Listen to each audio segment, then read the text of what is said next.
Good morning to everyone. Today we are going to discuss about the third poetry, The Beggar. The Beggar అంటే భిక్షగాడు.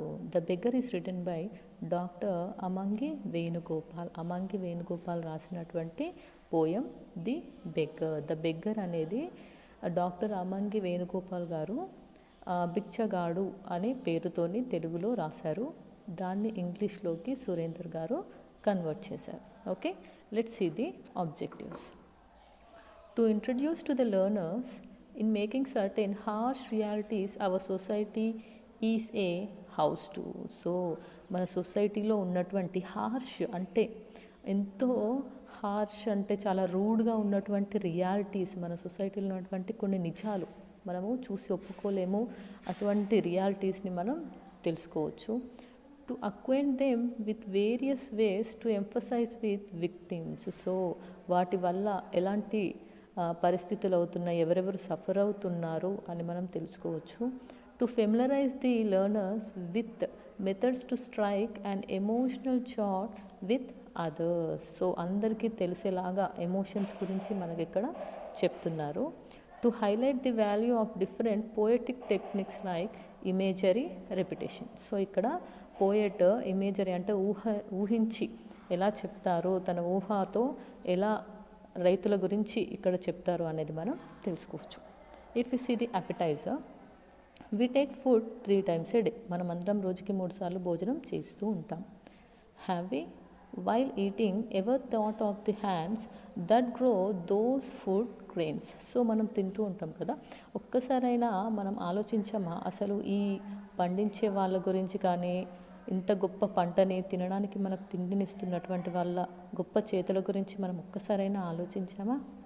Are we aware of the plight of those food providers. So అటువంటి మనకు food provide చేసే వాళ్ళ plight అంటే వాళ్ళ దయనీయమైనటువంటి situation, అంటే వాళ్ళకు ఉన్నటువంటి సారోస్ గురించి మనం ఎప్పుడైనా ఆలోచించామా? మనకి ఏమైనా తెలుసా అసలు? వి సే జై కిసాన్ అట్ టైమ్స్. మనం చాలాసార్లు జై కిసాన్ అని అంటూ ఉంటాము. రైతే రాజు అనేసి అంటూ ఉంటాం. Do we mean it? అసలు దానికి నిజమైన అర్థం మనకి తెలుసా? Do those food suppliers have enough food for themselves. రైతే రాజు అనే అటువంటి సిచ్యువేషన్ మనము వింటూ ఉంటాం, కానీ ఇక్కడ రైతుకి తినడానికి కూడా సరిగ్గా భోజనం దొరకడం లేదు. రాజు లాంటి రైతు భిక్షగాడుగా మారిపోయాడు అని ఇక్కడ మనకి పోయంలో చెప్తూ ఉంటారు. Read on to know their pain. వాళ్ళ బాధ ఎలా ఉంటుందో మనం ఇక్కడ నేర్చుకుందాం, ఒకసారి చూద్దాం. If you see about the poet, so ఇక్కడ పోయట్ ఎవరు? Amangi Venugopal, doctor Amangi Venugopal. He was born in a tiny village Alampalli near Hyderabad on 20th January 1948. So Allampalli Hyderabad నియర్లో 20th January 1948లో జన్మించారు. Doctor Amangi Venugopal did his doctoral research in Osmania university Hyderabad. So ఓయూలో అతను doctorate చేశారు. ఏ prolific writer as Dr. Amangi is, he has so far published 5 anthologies of poems, some playlets, many essays and 10 short stories. So he was a prolific writer. అంటే ఇతను చాలా రచనలు writings చేశారు.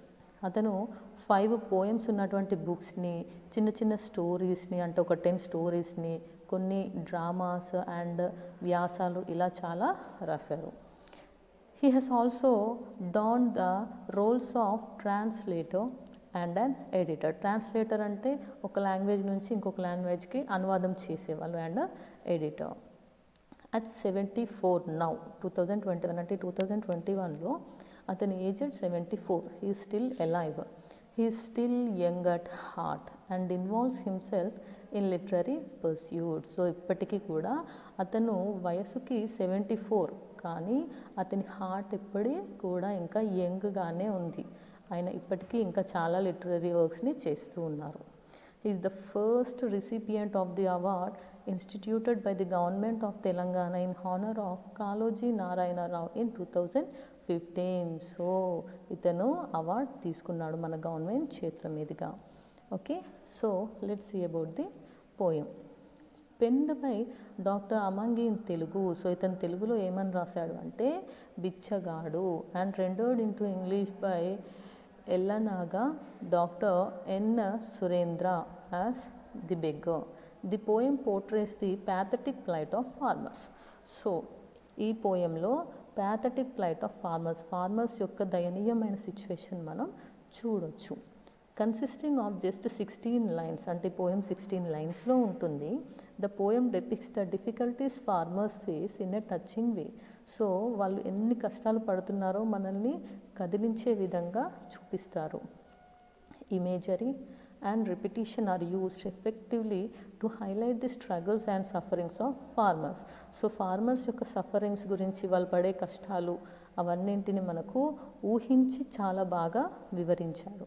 The reader is move to ponder over the problem and find a way out. So reader అంటే మనం దాన్ని చదివి ఆ ప్రాబ్లం గురించి, దానికి సొల్యూషన్ గురించి వీ కెన్ వే అవుట్, అంటే దాని గురించి మనం ఒక వేని ఫైండ్ అవుట్ చేయొచ్చు.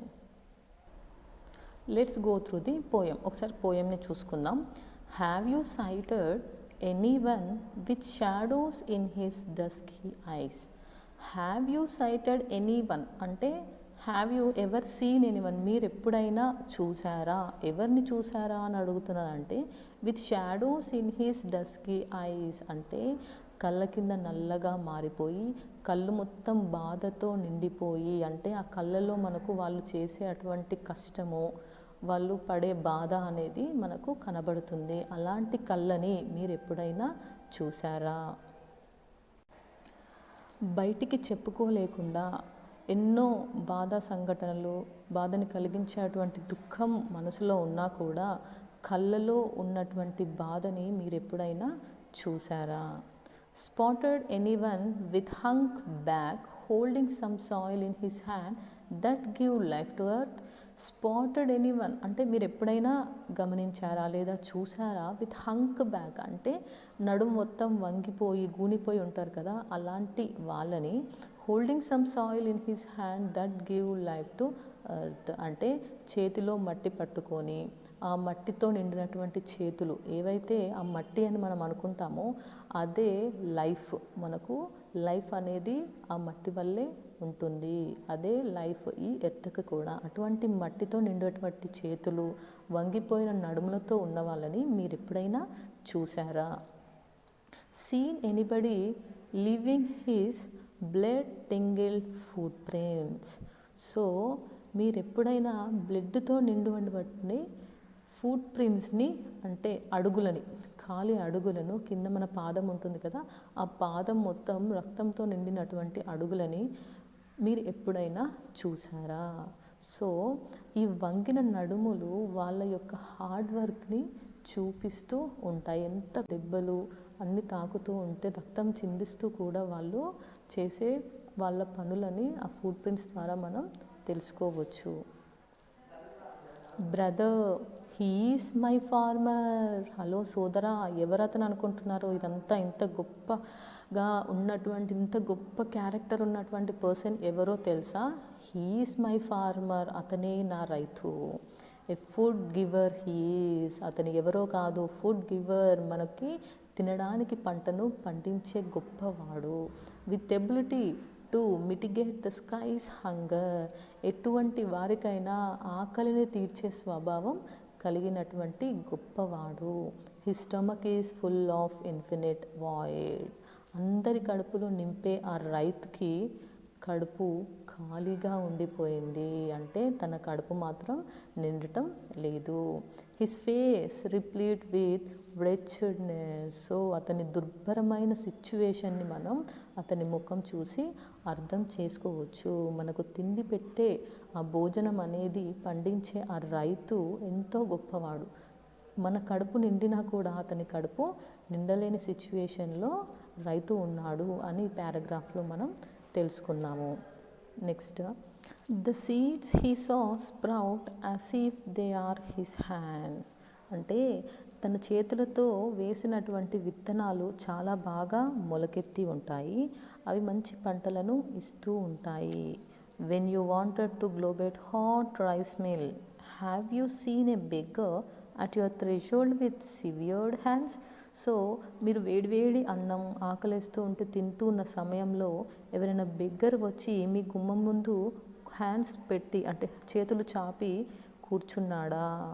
Brother, he's my farmer. అలా కూర్చున్నది ఎవరో కాదు, అతను మన రైతు. ఎందుకంటే రైతుకు తినడానికి ఏమీ లేదు. మీరు కొనుక్కొని ఆ రైతు పండించినటువంటి పంటని తృప్తిగా వేడివేడి భోజనంలాగా తింటున్నారు. అదే రైతు ఇంకొకరి ఇంటి ముందు ఒక భిక్షగాడిలాగా చేతులు చాపి అడుక్కొని తినే దయనీయమైన సిచ్యువేషన్ అతనికి వచ్చింది. రైతే రాజులాగా బ్రతకాల్సిన తను ఇప్పుడు ఒక భిక్షగాడిలా మారిపోయాడు. అందరి కడుపు నింపే అటువంటి ఆ రైతు కూడా కడుపు నిండా భోజనం చేయాలి, తన కష్టాలన్నీ తొలగిపోవాలి. రైతే రాజు అనే మాట నిజమై తను రాజులాగా బ్రతకాలి, బిచ్చగాడిలా కాకుండా ఒక గొప్ప రాజులాగా బ్రతకాలి. తన కళ్ళల్లో ఎటువంటి బాధ ఉండకుండా సంతోషంగా జీవించాలి అని మనం ఆశిద్దాం.